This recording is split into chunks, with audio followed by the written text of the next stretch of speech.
Alors, c'est Christine Serrada, hein, c'est une avocate hein, qui dénonce donc placement abusif d'enfants, une justice sous influence. Si vous voulez vraiment être intègre et vous voulez comprendre ce qui se passe, c'est ça.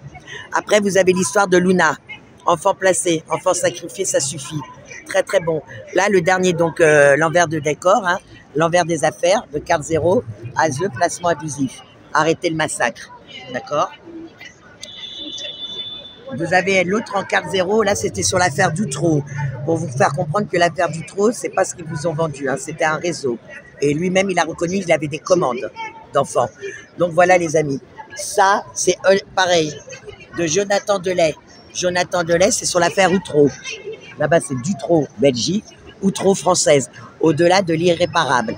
Il faut savoir que sur Jonathan Delay, sur cette affaire-là, il faut savoir qu'ils ont dit que c'était que les enfants avec les parents hein, qui au final ont été condamnés, quand Dupond-Moretti est arrivé dans le procès et qu'il a fait tout sauter, alors qu'au final, il y a 12 victimes qui ont été indemnisées. Donc ils te disent que c'est qu'une famille, c'est la famille Delay avec leurs 4 gosses, et au final, tu trouves 12 victimes indemnisées. Les autres victimes, ils ont été victimes de qui? Du Saint-Esprit, du Père Noël. Donc tu vois bien que, bien sûr. Donc tu vois bien que c'était vraiment un réseau. Et le pire, dans les personnes qui ont été après acquittées, il y en a 2 que quelques années après ont été accusés de crimes pour agression sexuelle sur des mineurs et ils ont été condamnés.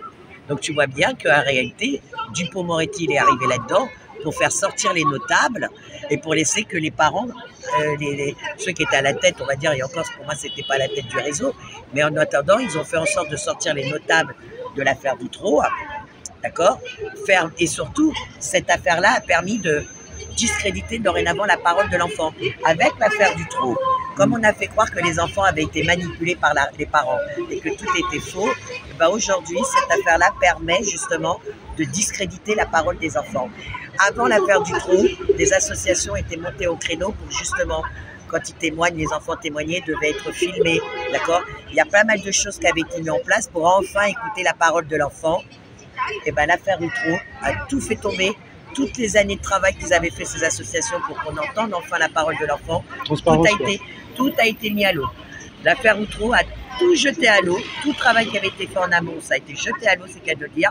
Et aujourd'hui, quand un enfant parle, soit on lui dit qu'il a fabule, soit on lui dit qu'il a été monté par le père ou la mère, il a été monté l'esprit par la mère qui veut divorcer, soit ils te disent carrément, tu sais ce qu'ils disent à des enfants carrément, hein, à la fille de Francisco Malanga, sa fille de 4 ans, aujourd'hui 5 ans, hein, ça fait plus d'1 an qu'il ne l'a pas vue, hein, parce que la dernière fois qu'il l'a vue, elle dénonçait, sa fille dénonçait les agressions sexuelles qu'elle avait subies par l'homme qui est famille d'accueil, c'est un homme seul. Hein. Un homme seul, famille d'accueil. Elle a dénoncé ça. C'est compliqué là de faire l'interview là. Donc, lui, le père, il a dénoncé ça. Ils l'ont mis l'enfant au secret. Mais pire, tu sais ce que la référente lui a dit? Non, c'est votre fille qui a des tendances. C'est elle qui lui cherche les caresses des hommes adultes. Ils ont été dire que sa famille de 4 ans, sa gamine de 4 ans, c'est elle qui cherchait les caresses. Donc déjà, implicitement, ils ont reconnu que la gamine, elle avait été touchée. Parce qu'ils disent non, c'est votre fille qui a cherché les caresses. Donc implicitement, ils reconnaissent qu'il y a un problème avec cet homme. Homme seul, qu'on dit famille d'accueil. Hein. Ça s'appelle famille d'accueil, un homme seul. Une femme seule, avec ses enfants, on va lui retirer ses enfants parce qu'elle est dans la précarité et qu'ils vont dire qu'elle a des difficultés à les élever.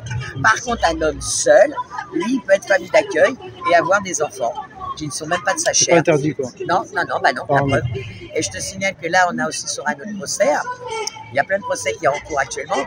Sur celui du Nord, on va être dessus grâce à Nadine, par l'association de Chantal, qui va être partie civile. L'homme seul, famille d'accueil, d'accord, qui vient de violer une gamine de 4 ans, handicapée. Et il faut savoir que cet homme-là, quand il a postulé pour être famille d'accueil, écoute bien, dans sa fiche, il demandait des enfants de moins de 6 ans. Il ne voulait pas d'enfants au-dessus de 6 ans. Donc déjà, il donnait ses préférences. À aucun moment, ça a interpellé en face. Moi, je reçois quelqu'un qui veut être famille d'accueil.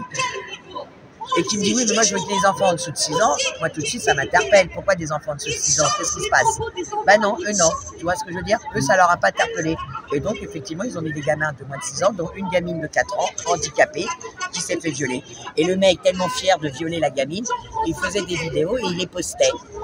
Et c'est la police canadienne qui est tombée sur ces vidéos et qui a transmis à la France. Parce que c'est pas nos Français, c'est pas nos filles français encore une fois qui étaient là-dessus. Ouais. Le site de l'INSEE, si vous avez un petit rapport avec les tribunaux en ce moment, vérifiez déjà qu'ils sont bien